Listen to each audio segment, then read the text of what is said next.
establish yourself here. The problem is that many people came here thinking I'm only here to hustle.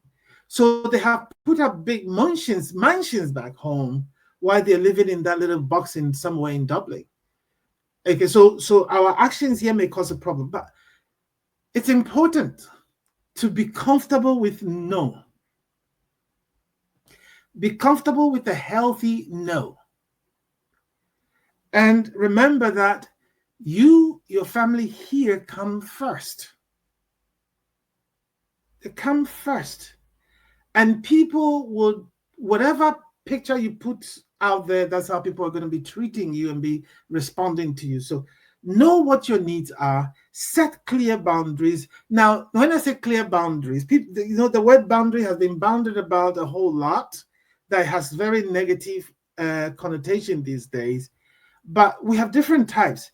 We have rigid boundary where nobody comes to you, you're not flexible. Then we have the porous boundary where even 2 a.m. people can call you. There's no rule that no, Greg is asleep by now. It's 10 p.m. No. So your boundary is so porous. People can ask for money, can ask for loan and not pay back, and you're afraid to ask for them to pay back and all of that. Then we have a healthy boundary. So with healthy boundary, you can say no and feel okay about it. And it's important to know why you're saying no is important. It's for your own good. It's for your own safety. It's also for your own well-being. But you can also say yes without harming yourself. So boundary doesn't mean that you just refuse anything. But even if you cannot help, you can give an alternative response to them. Oh, I'm sorry, this month is not very good, but give me the next 3 months. When I get something, I'll get back to you. But some people, they cannot say no. They can even borrow or go for a loan and send to people. You're not helping yourself. You are setting yourself up for serious trouble. If you don't tell people your need, they will think you always have it.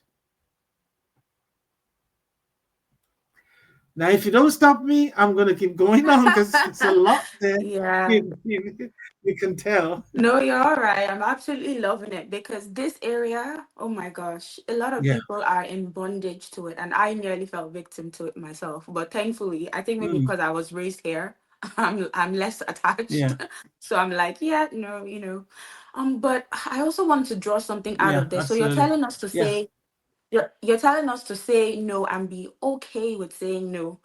But I had a conversation with someone about this, and something that, I drawed out of it was the consequences of saying no. Because sometimes there's kind of like this social consequence of saying no, if you get what I mean. Like, so you say no to your auntie, you say no to your Mhm, maybe your siblings or mhm, your friend, and they're like, oh, on the phone to you, they're like, don't worry, I understand. You said in 3 months, say next month, no problem. And then they hang up the phone with you, and then they go and call the elder in your family. They go and call your father. They go and call your mother. They start trouble basically, and start telling people things that you did not say, mhm, right? And then maybe other people in the family or in the community, they start, seeing you in a bad light. I think a lot of people, they fear being seen in a bad light, or they fear like, oh, people are not going to think that I'm this place. Because, one thing that you said is, to be conscious about the image that you're projecting. But some people feel like, well, I have to mhm. I have to project that image, even if it's false, because I'm going to be disrespected. My children will be disrespected if I don't. So I don't know if there's anything you can, kind of say on that, because I can just hear someone thinking, I can't do what he's saying. I can't say no. I don't want to be exercised. I don't want to be disrespected. I want to be respected. So is there anything you can say? So that's a good question. First and foremost, the way you say your no matters a lot. Mm-hmm. So, for example, like I said, when it comes to assertive communication, is that you are taking care of, you are paying attention to your own need and also respecting the other person's needs. So, for example, um, um, oh, Auntie, I'm so sorry. I just have to, I have to pay for a new. We just moved house to a new place, and I need to put down some payments and all of that. I'm not able to help at this moment, but when things improve, I definitely will reach out to you. So you're saying no, but you're not shutting the door. That when things improve, you will reach out. You give me up to about the next 3, 4 months.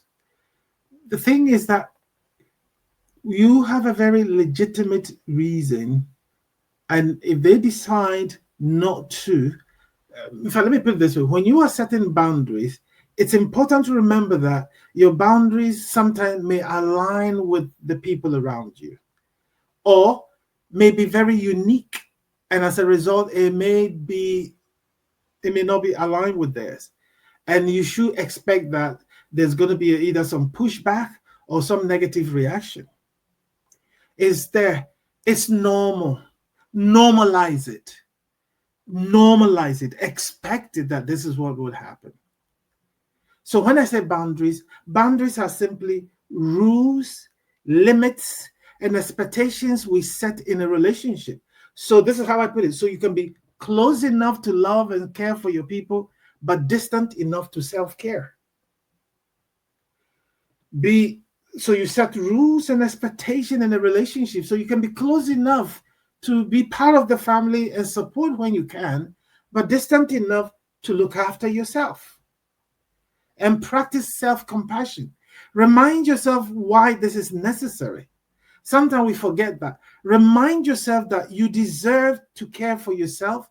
You deserve to look after yourself, because if today you break down, all those helps you've given in the past or you're going to give in the future will not exist.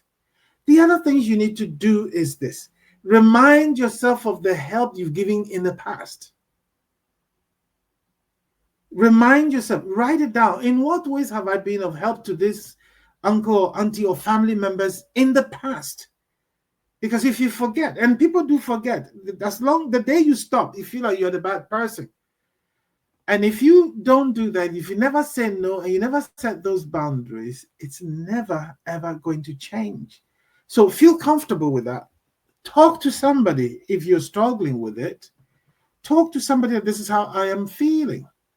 But remember, and also one important question I say you ask yourself is, ask yourself, if my best friend was in this same situation and was having this feeling and worry about what the extended family would say, what would I say to my best friend? Especially when I'm at my best and my best friend is struggling. Write all the answers you say to your best friend now, and then ask yourself, how does this or should this apply to me? And hopefully you begin to understand your feeling and your worry will be put in the right place.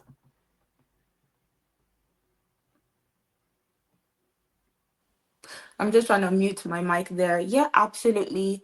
I think what I'm hearing from you is you need to be comfortable. You need to be okay to sit with that feeling of, Mhm, that pushback that you're saying, and knowing that it's gonna happen, because you can't be mhm. saying yes, yes, and all of a sudden you say no and you expect no reaction. So I think that's a great answer Mhm, there. Just mhm, expect a reaction, but also, do all these things he's saying, write mhm. down all the things you've done in the past, put yourself in another person's shoes, and Yeah, I think that's a very definitely a great answer for someone who needs it there. So thank you yeah. for that. Okay, so I kind of want to move into what is going on in the Black community, in Mhm.